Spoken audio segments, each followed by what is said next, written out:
Hello అండి అందరికీ, welcome to Lalitha world. గోంగూర అంటే పడి చచ్చిపోయే వాళ్ళు చాలామంది ఉండే ఉంటారు. అందులో నేను కూడా. గోంగూర చికెనే అంత బాగుంటే గోంగూర చికెన్ పులావ్ ఇంకెంత బాగుంటుందో కదా. అవునండి, చాలా అంటే చాలా బాగుంటుంది. పెద్దగా ప్రాసెస్ కూడా ఏమీ ఉండదు, చాలా సింపుల్గా చేసేద్దాం, వచ్చేయండి.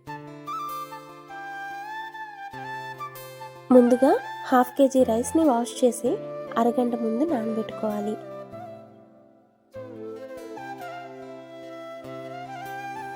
ఇప్పుడు కడాయిలో ఆయిల్ వేసి జీలకర్ర, ధనియాలు, ఎండుమిర్చి వేసి ఫ్రై చేసుకోవాలి. పులావ్ ఎంత స్పైసీగా కావాలో దాన్ని బట్టి ఎండుమిర్చి వేసుకోవాలి. పులావ్ మొత్తానికి ఇదే కారం ఉంటుంది.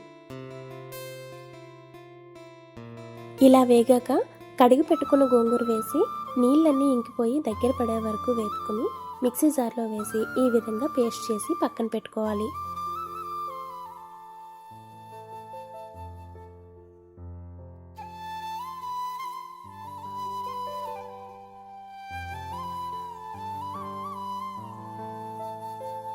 వేరొక కడాయిలో ఆయిల్, నెయ్యి కలిపి వేసుకుని జీడిపప్పు, బిర్యానీ స్పైసెస్ వేసి వేగనివ్వాలి.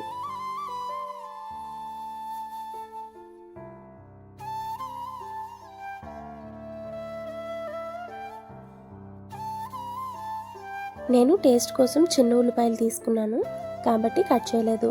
ఇవి ఇలా వేసుకుంటేనే బాగుంటాయి. ఉల్లిపాయలు, పచ్చిమిర్చి వేసి కొంచెం రంగు మారనివ్వాలి. ఇలా రంగు మారాక చికెన్ వేసి కొంచెం పసుపు, ఉప్పు వేసి కలిపి మూత పెట్టి ఉడకనివ్వాలి.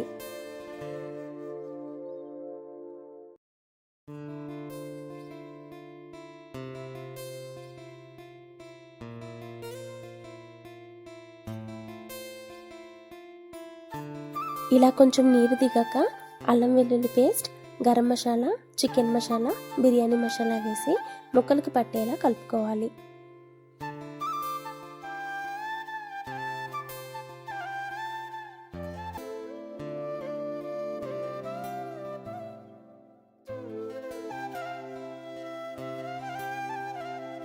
ఈ విధంగా ఆయిల్ సపరేట్ అయ్యాక ప్రిపేర్ చేసుకున్న గోంగూర పేస్ట్ వేసి అంతా కలుపుకోవాలి.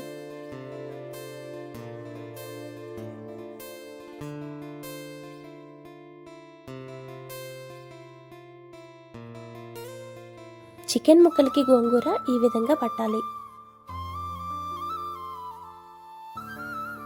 ఇప్పుడు రైస్ తీసుకున్న గ్లాస్తో 1 గ్లాస్ నీళ్లు ఫుల్గా వేసి రెండో గ్లాస్తో 3/4 గ్లాస్ నీళ్లు వేసి కలుపుకొని ఉడకనివ్వాలి.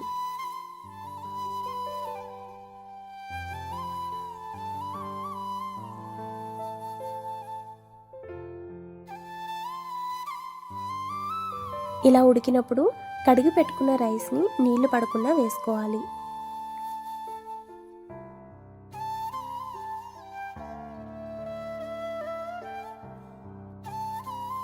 మళ్ళీ ఒకసారి అంతా కలిపి మూత పెట్టి ఉడికించుకోవాలి.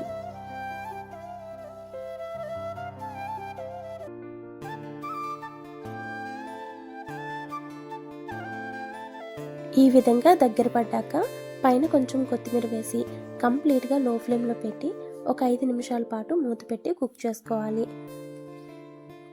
5 నిమిషాల తర్వాత గోంగూర చికెన్ పులావ్ రెడీ అయిపోతుంది. చాలా అంటే చాలా బాగుంటుంది. ఒక్కసారి చేశారంటే మళ్ళీ మళ్ళీ చేసుకుంటారు, అంత బాగుంటుంది. ఈసారి చికెన్ తెచ్చినప్పుడు తప్పకుండా ట్రై చేయండి. వీడియో నచ్చితే లైక్ చేసి సబ్స్క్రైబ్ చేసుకోండి. Thank you for watching.